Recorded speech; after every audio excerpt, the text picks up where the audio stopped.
वाईट गोष्ट ही आहे की मागील 1 वर्षापासून ह्या शाळेत लाईट नाही. मागे टीव्ही आहे, पण 1 वर्ष झाला टीव्ही लागला नाही कारण लाईट नाहीये.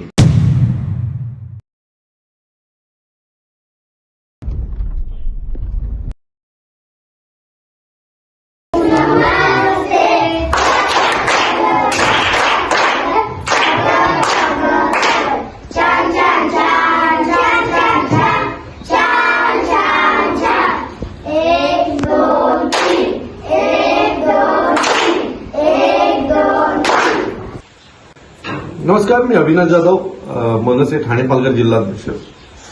मी आज ठाण्यातल्या एका शहापूर तालुक्यातील खरम्याचा पाडा या भागात आलेलो आहे.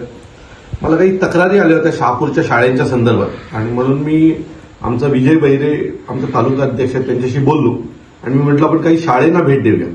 तर आज मी खरम्याच्या शाळेत आलेलो आहे. इथे शाळेतल्या मुलांचं पट हा 39 आहे आणि 39 मुलं ही 2 वर्गामध्ये शिकतात. त्यातला हा जो वर्ग तुम्ही जर मागे बघताय बसलेली ही जी सगळी मुलं आहेत ही 3री ते 5वी ना, 3री ना, 3री ते 5वी, 3री 4थी 5वी असा वर्ग एकाच वर्गात भरतो. दुसरा वर्ग बाजूच्या रूममध्ये भरतो. वाईट गोष्ट ही आहे की मागील 1 वर्षापासून ह्या शाळेत लाईट नाही. ₹1500 हे बिल होतं आणि ते बिल भरलं गेलं नाही म्हणून ही मुलं ही विदाऊट लाईट पंखा याच्या शाळेत शिकतात. मागे टीव्ही आहे, पण 1 वर्ष झाला टीव्ही लागला नाही कारण लाईट नाहीये. कोणीतरी डोनरने कुठल्या तरी एखाद्या भल्या माणसाने ती टीव्ही दिली असेल. पण मूळची परिस्थिती आपली अशी आहे की जर ठाणे जिल्ह्यातल्या जर शाळांची ही परिस्थिती असेल तर तुम्ही विचार करा उर्वरित महाराष्ट्रातल्या शाळांची परिस्थिती काय असेल. ही सगळी मुलं बघाल ना तर अतिशय निरागस आणि अशी मुलं आहेत की ज्यांना कम्प्युटर अजून हाताळला पण नाही. म्हणजे 5वीला आले तरी कम्प्युटर हाताळलेला नाही. त्यांच्या बॅगांची मागणी आहे, त्यांच्या ड्रेसची मागणी आहे आणि आम्ही प्रगतीकडे चाललोय. ठाणे जिल्हा तुमच्या शाळा जर व्यवस्थित नसतील तर तुम्ही कुठल्या प्रगतीच्या मार्गाकडे चाललेल्या. पुढच्या 24 तासात खात्रीनं इथं लाईट येईल. पुढच्या काही दिवसात मुलांना कम्प्युटर येतील. मुलांना मी विचारलं त्यांना काय हवंय, त्यांना बॅगा हव्या आहेत, त्यांना शाळेचे कपडे हवेत, हे सगळं पोचेल. पण आम्ही पोचवल्याच्या नंतर ही एक शाळेचा भाग निघेल. अशा 1300 शाळा आहेत ठाणे जिल्ह्यामध्ये. त्यांचं काय करणार आहात.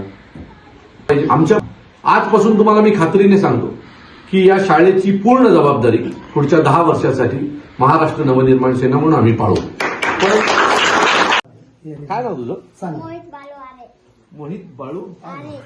अरे मोहित, सुंदर केलं तू. मस्त मातीच आहे. हो, ती वेगळ्या प्रकारची माती असते. क्या बात आहे. कुठला आणली माती. त्याला काय बोलतात, कुठली चिकन माती सारखी. आता आमच्या मुलांकडे मला वाटतं की टॅलेंटची कमी आहे का तर नाही. अशा भागातही राहून अशा हे अजितदादांच्या घडलेल्या घटनांवर त्यांनी बनवलेलं चित्र आहे या मुलांनी. अजितदादांच्या घडलेल्या घटनेवर या मुलांनी बनवलेलं चित्र आहे. आता या मुलाचा काय दोष आहे, त्याला सुविधा मिळत नाही. जर याला उत्तम सुविधा म्हणाला तर एक अतिशय उत्तम चित्रकार होऊ शकतो. हो, ठीक आहे.